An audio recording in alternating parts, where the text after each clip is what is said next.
सिया राम जय जय राम। राम सिया राम जय जय राम।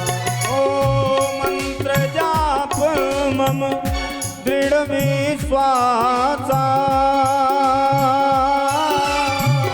पंचम भजन सुवेद प्रकाशा। राम सिया राम जय जय राम। राम सिया राम जय जय राम।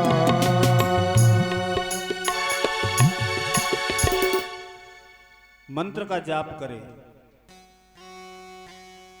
मंत्र का जाप कैसे करा जाता है? आजकल तो मंत्रों की कैसेट बन गई है महाराज। घर के काम करते जाते हैं, सुबह होता है टेप में कैसेट डालते हैं और उसको शुरू कर देते हैं।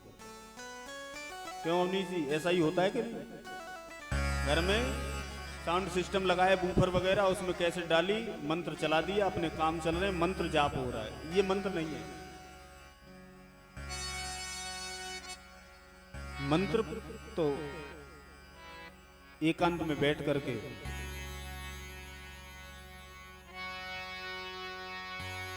मंत्र की क्रिया क्या है? बोले एकांत में बैठ जाओ, मुख के दांत भी नहीं दिखने चाहिए।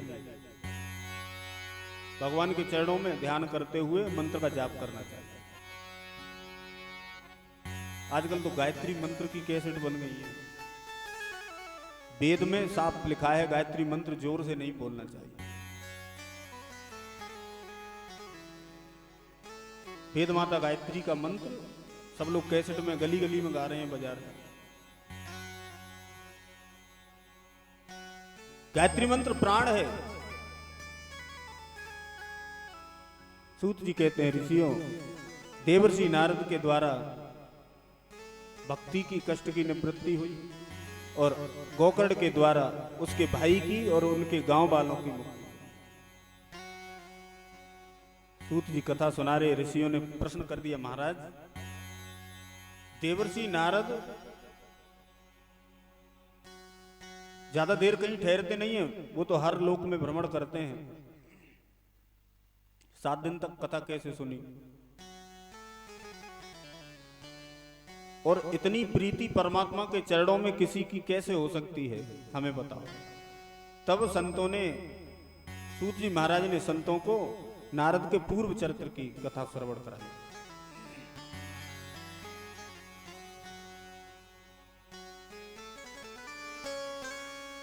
यत् फलम नास्ति तपसा न योगेन समाधिना तत्फलम लभेत सम्यक कलयो के सब कीर्तना। जो फल सतयुग में तपस्या करने से, त्रेता में यज्ञ करने से नहीं मिलता था, वो इस कलयुग में भगवान नाम संकीर्तन से मिलता है।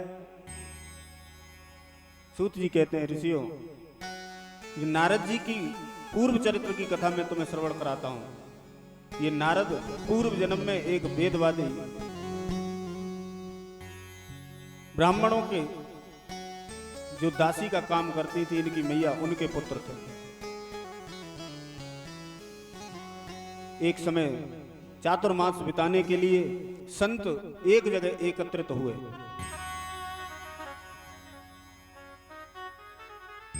जब बरसात के 4 महीने जो होते हैं, तो जो संत होते हैं एक स्थान पर बैठकर भगवान का भजन करते हैं।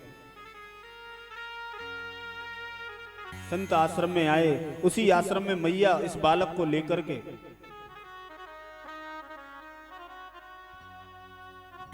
संतों की सेवा करती, आश्रम की सेवा करती। ये बालक छोटा, ये भी मैया की सेवा में हाथ बटाने लगा। संतों ने देखा छोटा सा बालक, इसका भाव बहुत सुंदर है, संत भी प्रेम करते उससे। संत सत्संग करते हैं, बालक बैठ के सुनता है। संत भोजन प्रसाद ग्रहण करते हैं, जल सेवा करता है। संत भोजन ग्रहण करके उठ जाते हैं, तो उनकी पत्तल पर जो उच्चिष्ट प्रसाद बचा हुआ रह जाता है, उसको उठा करके वो बालक ग्रहण करता है। संतों ने इसका नाम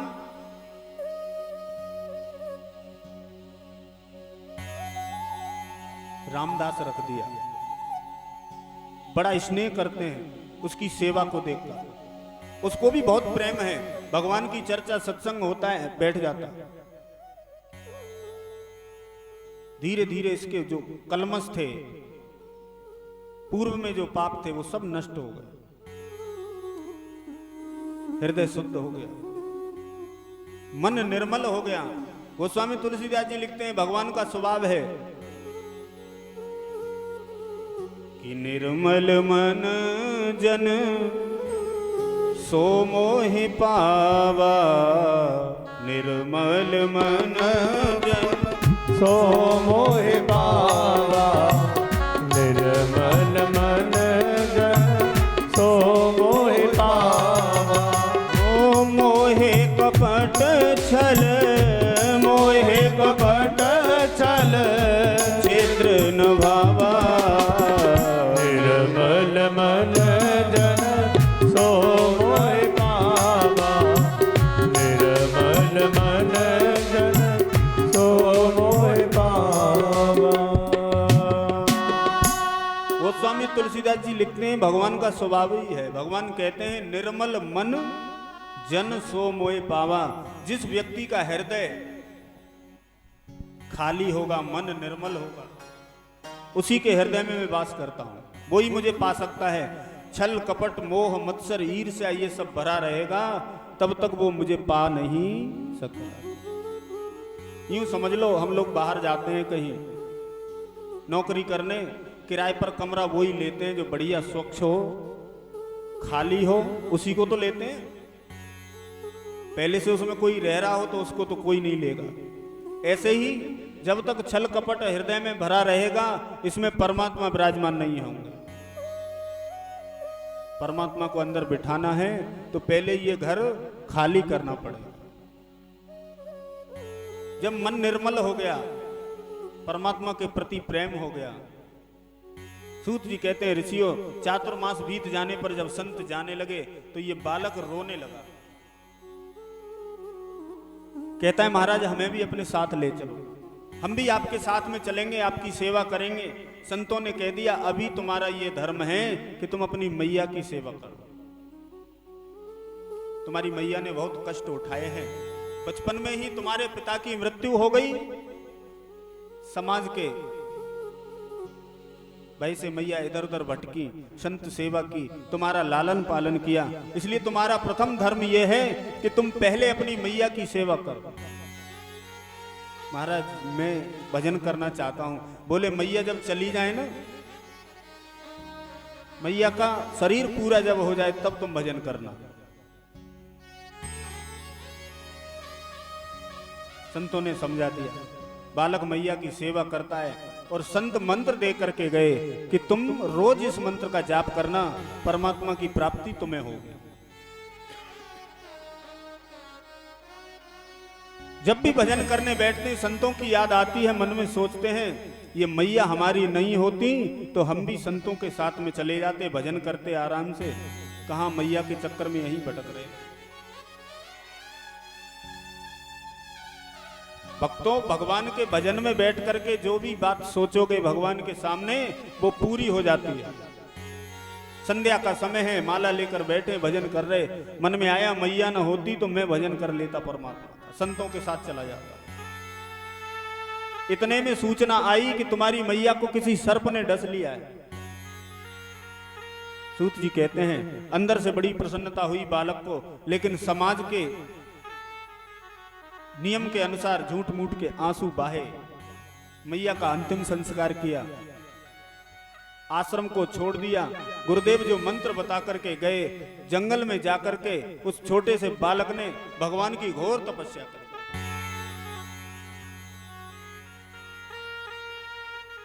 सब कुछ छोड़ दिया, परमात्मा का भजन करते हैं। लोग कह देते महाराज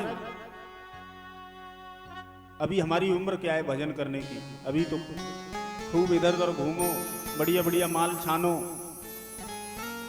बुढ़ापे में भजन करेंगे।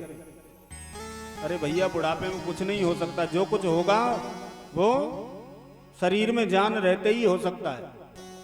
बुढ़ापे में शरीर काम नहीं करता, न बैठा जाता ठीक से, न आंखों से दिखाई देता है ठीक से, न कानों से सुनाई देता है ठीक से। भजन कैसे होगा? इसलिए भजन कब करना चाहिए? मैया का अंतिम संस्कार करके और भरी युवा अवस्था में वो बालक जंगल में जाकर के परमात्मा का भजन करता है। और संत तो यही कहते हैं कि भजन करो मस्त जवानी में,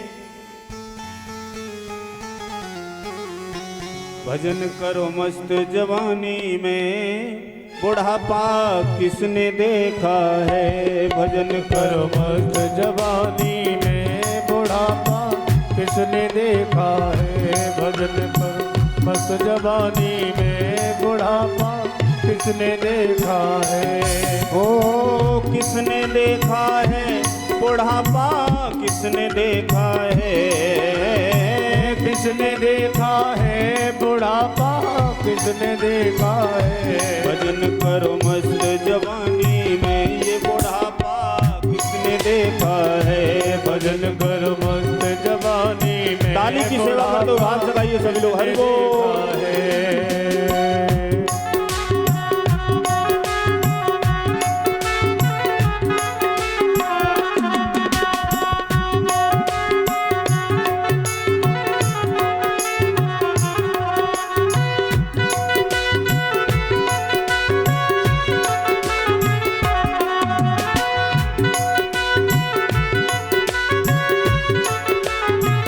हरि बोल।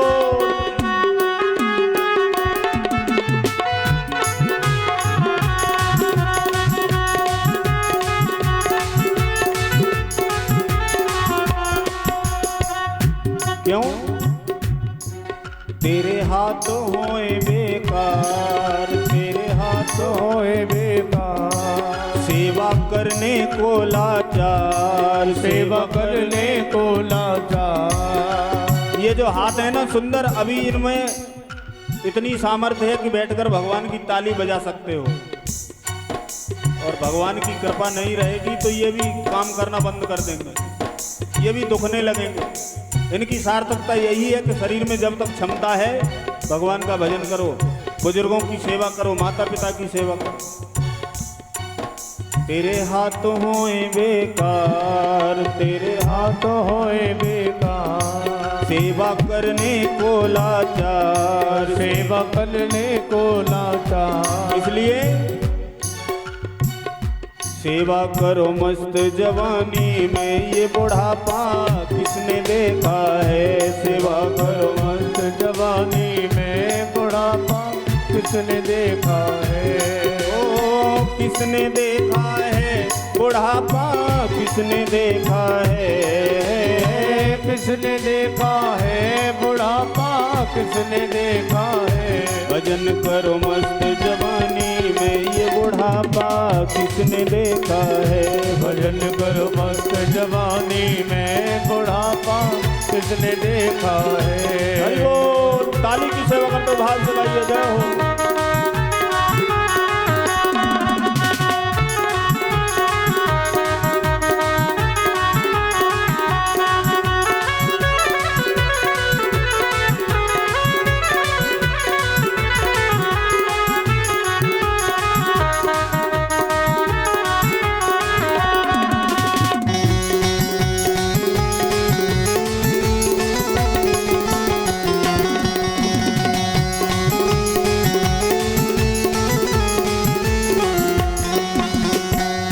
हाथ काम करना बंद कर देंगे, फिर तेरे पैर होए बेकार, तेरे पैर होए बेकार, चलने फिरने को लाचार, चलने फिरने को लाचार। अभी वृंदावन चले जाओ, मथुरा घूमे आओ, हरिद्वार चले जाओ, जब तक पैरों में क्षमता है। गोवर्धन की परिक्रमा करे आओ, तो जब उठ नहीं पाओगे तो फिर कुछ नहीं हो पाएगा। पाँव जब खराब हो गए तो अपने हाथ से पानी लेकर भी नहीं पी पाओगे। दर्शन करने कैसे जाओगे? तेरे पाँव होए बेकार, तेरे पाँव होए बेकार, ओ चलने फिरने को लाचार, चलने फिरने को लाचार। इसलिए तीर्थ करो मस्त जवानी में, ये बुढ़ापा किसने देखा है? तीर्थ करो मस्त जवानी में, बुढ़ापा किसने देखा है? ओहो किसने देखा है? बुढ़ापा किसने देखा है? किसने देखा है? बुढ़ापा किसने देखा है? भजन करो मस्त जवानी में, ये बुढ़ापा किसने देखा है? भजन करो मस्त जवानी में, बुढ़ापा किसने देखा है? जय हो हरि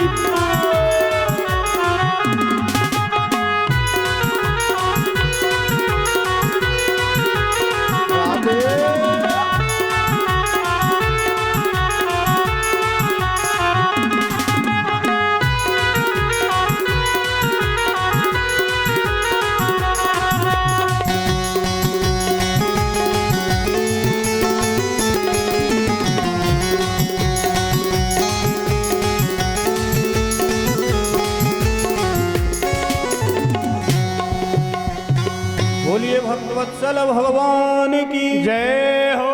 जय जय श्री